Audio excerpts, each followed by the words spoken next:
Now this is the time for listening energetic speech. A great leader who practices values with his life. Kishan Reddy garu. మిత్రులు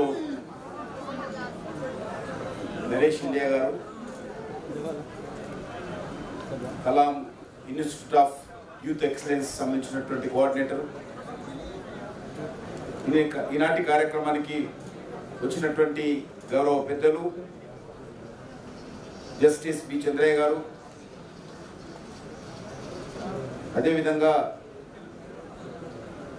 రవిచంద్ర గారు, గున్నా రాజేంద్ర రెడ్డి గారు, మిత్రులు వరప్రసాద్ రెడ్డి గారు, doctor అన్వయ Reddy గారు, doctor Vijayalakshmi గారు, శ్రీ శశికాంత్ గారు, గోనారెడ్డి గారు, కృష్ణారావు గారు, మనోజ్ కుమార్ గారు, ఇంకా ఈ కార్యక్రమంలో పాల్గొంటున్నటువంటి గౌరవ పెద్దలు,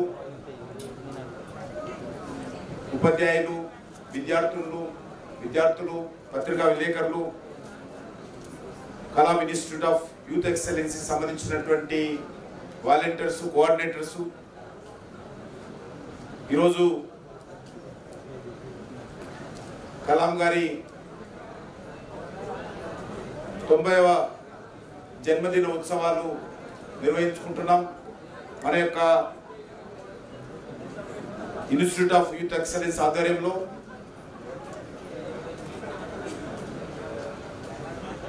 స్వాతంత్రం వచ్చిన తర్వాత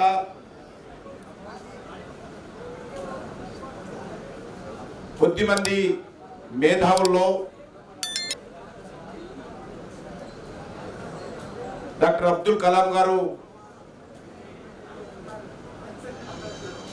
ఒక్కరు అనడంలో ఏ రకమైనటువంటి సందేహం లేదు.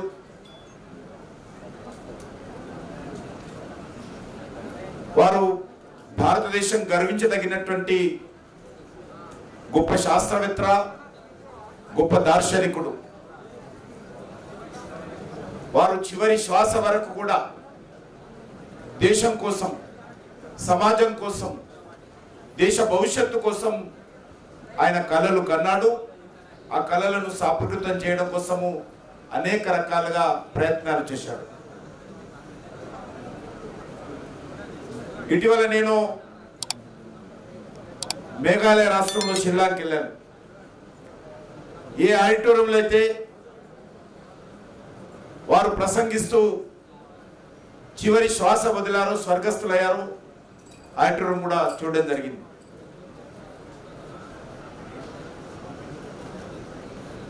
వారి పేరు వింటే, వారి సందేశం వింటే, వారు చేసినటువంటి కార్యక్రమాలను తెలుసుకుంటే మనలో ఒక రకమైనటువంటి ప్రత్యేకత స్పష్టంగా మనకు అర్థమవుతుంది.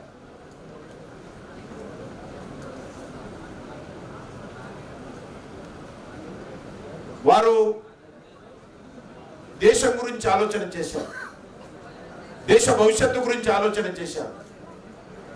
ప్రపంచంలో భారతదేశం ఎవరికి తల వంగి ఉండకూడదు, తల వంచి ఉండకూడదు. భారతదేశం తల ఎత్తుకొని తిరగాలి. నా దేశంలో కూడా, నా దేశంలోని యువత కూడా ప్రపంచంతో పోటీ పడే విధంగా భారతదేశాన్ని నిర్మాణం చేసుకుంటుంది అనేటువంటి ఒక గొప్ప సందేశము వారు ఎల్లప్పుడూ ఇచ్చారు. వారు చెప్పేవారు, వారు ముఖ్యంగా విద్యార్థులైనా, యువకులైనా, స్వామి వివేకానంద తర్వాత అదే స్థాయిలో యువతను చైతన్యం చేసినటువంటి గొప్ప వ్యక్తి డాక్టర్ అబ్దుల్ కలాం గారు. వాళ్ళు అన్నారు, కలలు కలండి, కలలను సాకారం చేసుకోండి అనేటువంటి విషయం వారు చెప్పడం జరిగింది. వారు లీడ్ ఇండియా అనేటువంటి సంస్థను ముందు పెట్టుకొని, లీడ్ ఇండియా ద్వారా అనేకమైనటువంటి విశ్వవిద్యాలయాలు, అనేకమైనటువంటి కళాశాలలు, అనేకమైనటువంటి పట్టణాలు, దేశాలు కూడా పర్యటించి యువతను చైతన్యం చేసేటువంటి కార్యక్రమంలో, దేశ పునర్నిర్మాణంలో యువతను భాగస్వాములు చేసేటువంటి కార్యక్రమంలో స్వామి వివేకానంద యొక్క స్ఫూర్తితో యువతంతా ముందుకు రావాలని కోరుకున్నటువంటి వ్యక్తి డాక్టర్ అబ్దుల్ కలాం గారు అని మనవి చేస్తా ఉన్నాను. ఈరోజు ఒక పెద్ద సమస్యతో ఈరోజు ప్రపంచం అంతా అల్లాడుతూ ఉంది. కంటికి కనిపించినటువంటి కరోనా మహమ్మారితో ఈరోజు ప్రపంచం మానవాళి ఈరోజు పోరాటం చేస్తాం. ఈ ప్రయత్నంలో మనకందరికీ తెలుసు, మనం కూడా కరోనాకు సంబంధించినటువంటి వ్యాక్సిన్ కనుగొన్నాం. గతంలో మనకు క్షిపణికి సంబంధించినటువంటి టెక్నాలజీ కావాలన్నా ఇతర దేశాల మీద ఆధారపడేటువంటి వాళ్ళం. మన దేశ రక్షణ కోసం ఏ వస్తువు కావాలన్నా ఇతర దేశాల వైపు దిక్కులు చూసే వాళ్ళం, ఎవరిస్తారా టెక్నాలజీ అని. కానీ అబ్దుల్ కలాం గారు వచ్చిన తర్వాత ఈరోజు భారతదేశంలో ఉన్నటువంటి శాస్త్రజ్ఞులకు, సైంటిస్టులకు ఒక కొత్త ఒరవడి తీసుకొచ్చి, ఒక కొత్త స్ఫూర్తి తీసుకొచ్చి, మనం ఏ దేశంలో వెళ్ళకూడదు, మన దేశంలో గొప్ప మేధస్సు కలిగినటువంటి యువత శాస్త్రజ్ఞులు భారతదేశంలో కూడా ఉన్నారనేటువంటిది ప్రపంచానికి చాటి చెప్పి నిరూపించినటువంటి వ్యక్తి డాక్టర్ అబ్దుల్ కలాం గారు.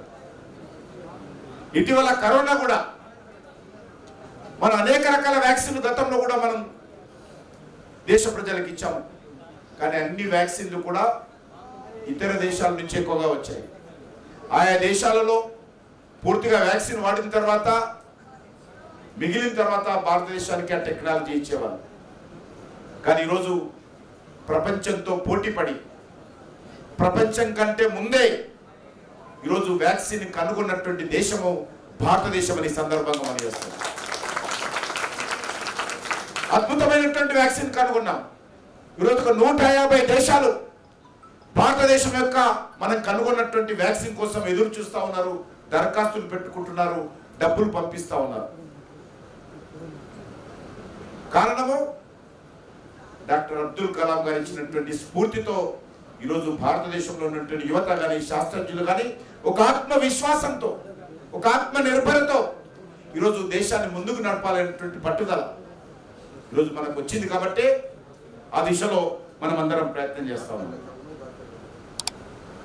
కాబట్టి వారు ఒక సామాజిక స్పృహ తీసుకొచ్చేటువంటి ప్రయత్నం చేశారు.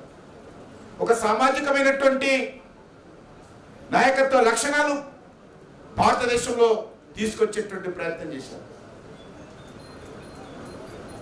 వారు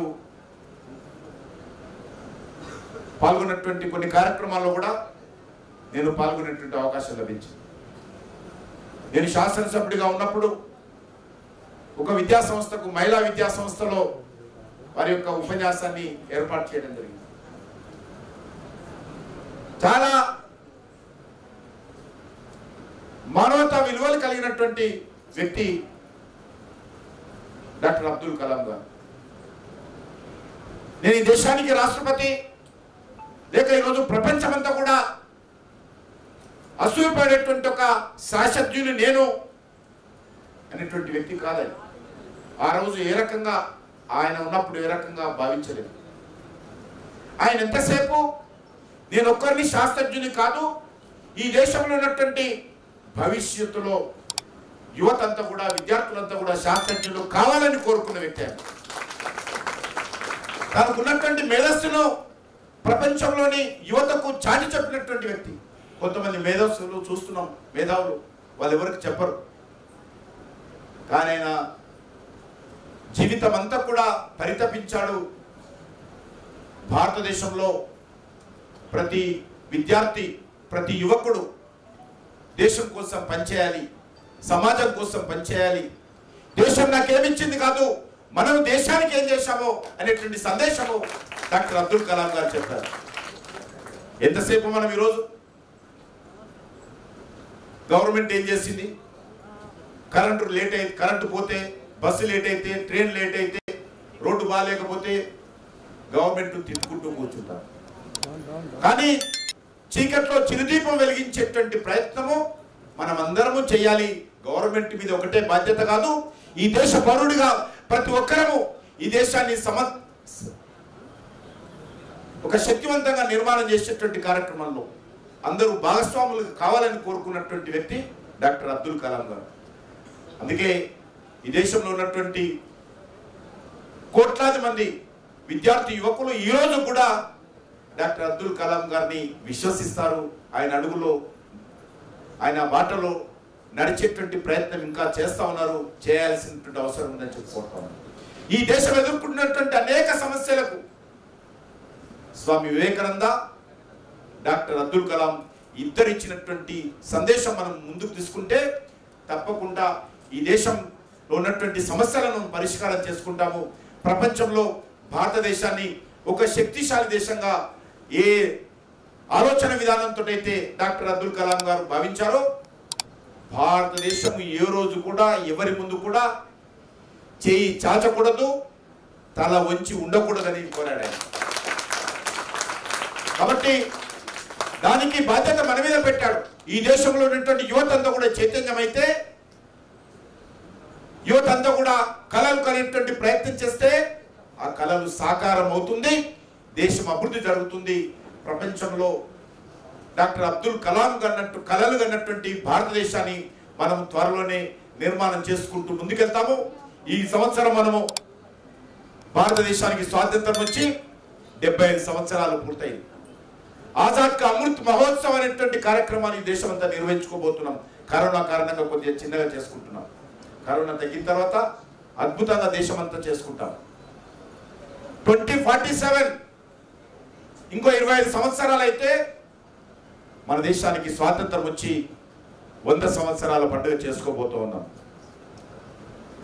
భారతదేశం 100 సంవత్సరాల్లో ఏ రకంగా ఉండాలో డాక్టర్ అబ్దుల్ కలాం కన్నటువంటి కళలను సాకారం చేసుకుంటే 2047 భారతదేశము విశ్వగురు స్థానంలో ఉంటుంది. ఆ దిశలో మనం అందరము అన్ని రకాలుగా మనం ప్రయత్నం చేయాలి. ఆ రోజు ఎవరు ప్రధానమంత్రిగా ఉంటారో, ఎవరు రాష్ట్రపతిగా ఉంటారో, ఎవరు జడ్జిలుగా ఉంటారో, ఎవరు ఉపాధ్యాయులుగా ఉంటారో తెలియదు. కానీ ఎవరున్నప్పటికీ కూడా, ఎవరు ప్రధానమంత్రిగా ఉన్నా, ఎవరు రాష్ట్రపతిగా ఉన్నా 2047 భారతదేశము నిజమైనటువంటి విశ్వగురు స్థానంలో వెళ్ళాలి. ఆ శక్తి, ఆ ఆలోచన, ఆ మేధస్సు, ఆ యొక్క పట్టిమ భారతదేశానికి ఉంది. కాబట్టి భారతీయ యువత అంతా కూడా ఆ దిశలో ముందుకు అడుగు వేయాలి. మనం ఎంత దూరం వెళ్ళాలన్నా కూడా ఒక అడుగుతోటే ప్రయాణం ప్రారంభిస్తాము, మొదటి అడుగు. కాబట్టి అడుగు డాక్టర్ అబ్దుల్ కలాంతో మనం వేశాము.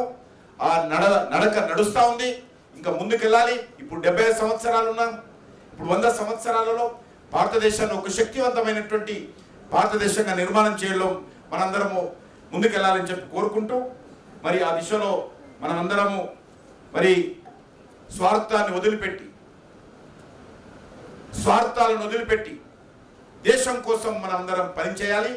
అప్పుడు తప్పకుండా భారతదేశము డాక్టర్ అబ్దుల్ కలాం గారి నిజమైనటువంటి భారతదేశాన్ని నిర్మాణం చేసుకుందామని చెప్పి కోరుకుంటూ, మరి ఈరోజు కార్యక్రమం